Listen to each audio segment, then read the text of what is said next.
The amber glow of Manhattan's evening lights painted Sophia Blake's silk nightgown. As she stood barefoot on her penthouse balcony, wine glass trembling in her manicured fingers while tears traced silver paths down her cheeks. Part 1. Through glass and distance 27 floors above the bustling streets of Manhattan, Sophia Blake had grown accustomed to observing life rather than living it. Her father's penthouse offered her everything: designer clothes, private tutors, access to society's elite, yet she felt more isolated than the window cleaner. She watched every Tuesday morning on the building across the street. From her marble-lined balcony, Sophia studied him through her opera glasses, a guilty pleasure she'd never admit to anyone. The young man moved with purpose across the glass facade, his movements fluid and practiced, unlike the rushed, anxious energy that permeated her father's corporate world. The stranger possessed a calmness that drew her attention week after week. His name, she discovered, was Jace Rivera. She learned this during their first conversation, shouted across the 40-foot gap between buildings on a particularly quiet morning, when the city's usual cacophony had softened to a whisper. "You're very thorough," Sophia had called out, surprising herself with her boldness. Jace paused mid-stroke, his squeegee dripping as he turned toward her voice. His dark eyes found hers across the divide, and for a moment, the city held its breath. "Sorry if I'm disturbing you, miss," he replied, his voice carrying easily across the space. "I can come back later." "No, please don't," Sophia said quickly, stepping closer to the balcony's edge. "I like watching you work. You hum sometimes." A smile tugged at the corner of Jace's mouth. "My grandmother's songs. She says they keep bad luck away." That first conversation lasted only minutes, but it ignited something in Sophia she hadn't felt in years: genuine connection. Over the following weeks, their Tuesday morning exchanges became the highlight of her carefully orchestrated life.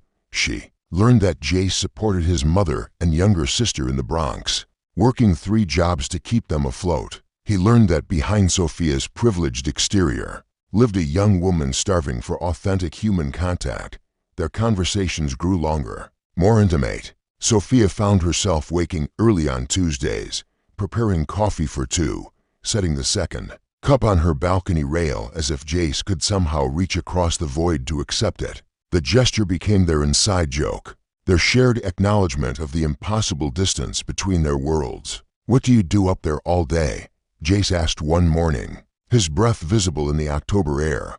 "Wait for Tuesdays," Sophia answered, honestly, then immediately felt heat rise to her cheeks at her admission. Jace stopped cleaning altogether, his full attention focused on her. "That's a lonely way to live." "It's the only way I know how." The vulnerability in her voice seemed to bridge the physical gap between them. Jace set down his equipment and faced her completely, his usual reserved demeanor softening. "Would you?" he began, then stopped, shaking his head. "Never mind, it's crazy."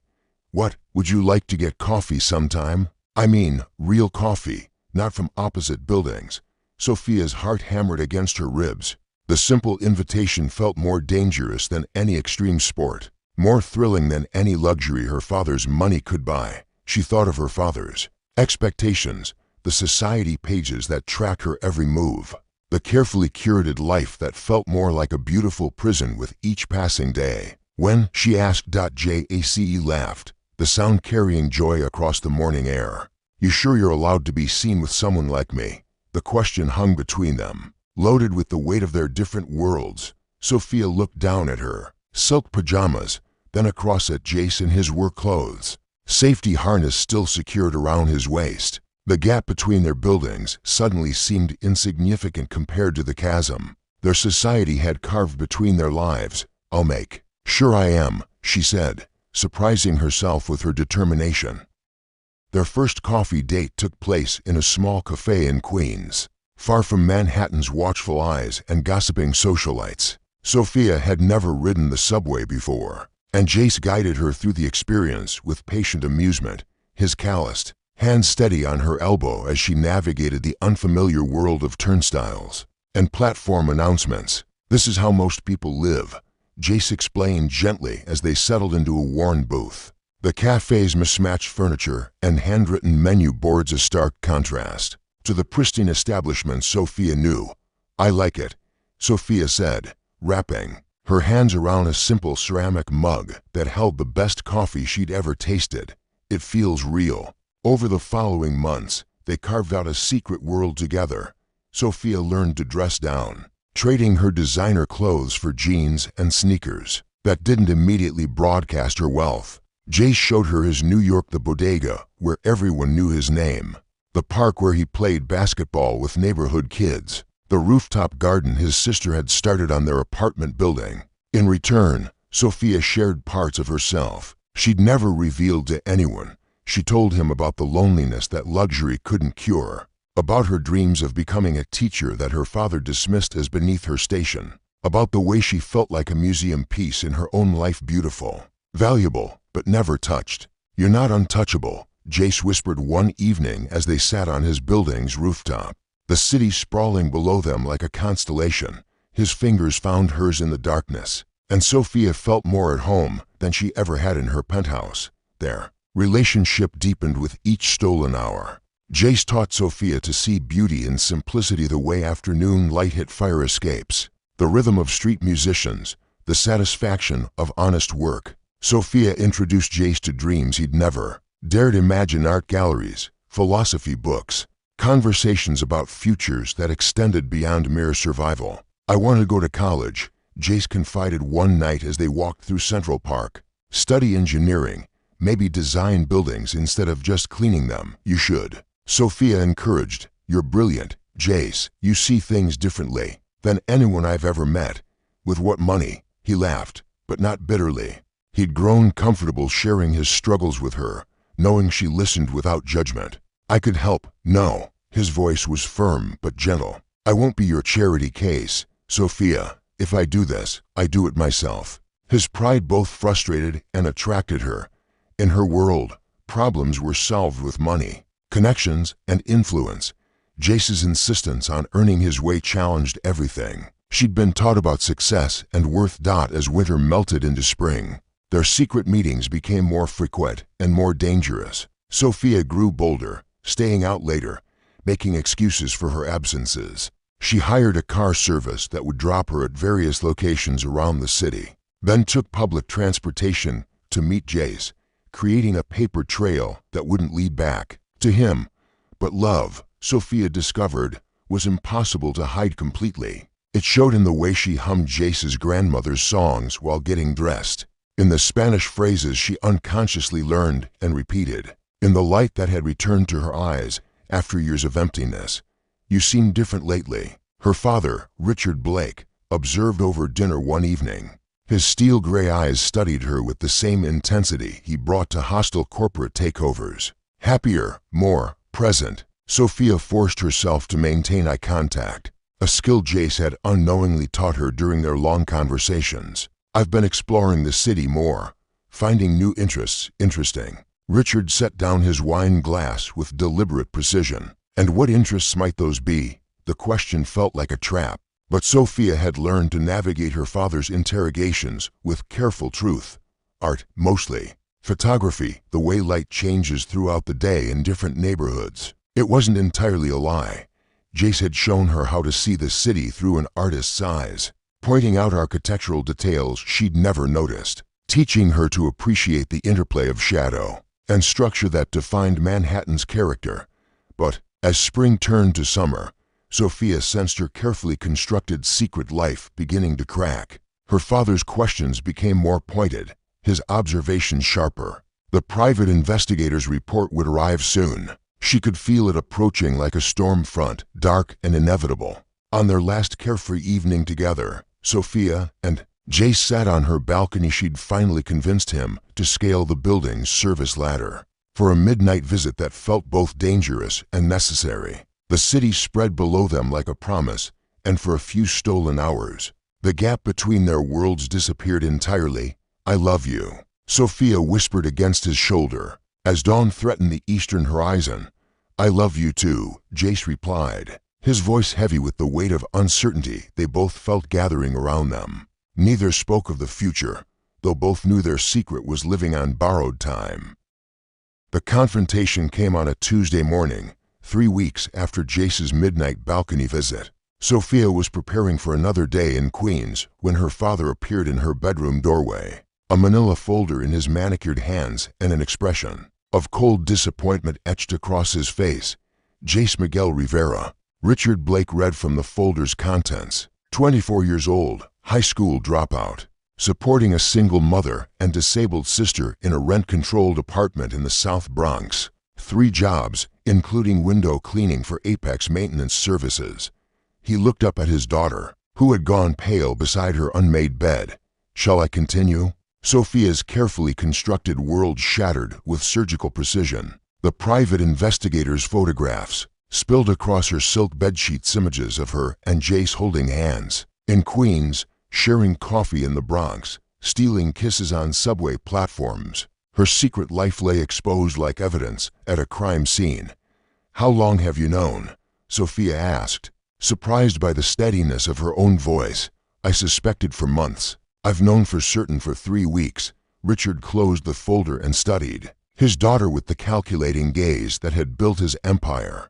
The question is, what do we do about it? There's nothing to do about it. I love him. Love. Richard spoke the word as if it tasted bitter. Sophia, you're 22 years old. You've been sheltered your entire life. This isn't love, it's rebellion dressed up in romantic fantasy. You don't know him. I know enough. I know he's using you for your money, your connections, your access to a world he could never enter on his own merit. That's not true. Sophia stood, facing her father with a courage Jace had helped her discover. He's never asked me for anything.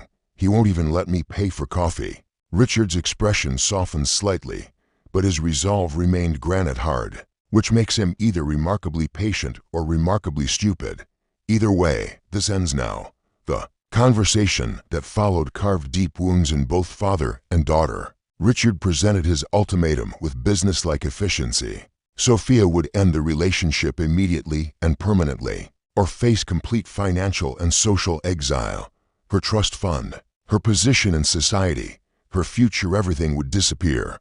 I've given you every advantage in life, Richard said. Don't throw it away for a fantasy that can't survive reality. But Sophia had learned something during her months with Jace that her father's money couldn't buy. The difference between existing and living.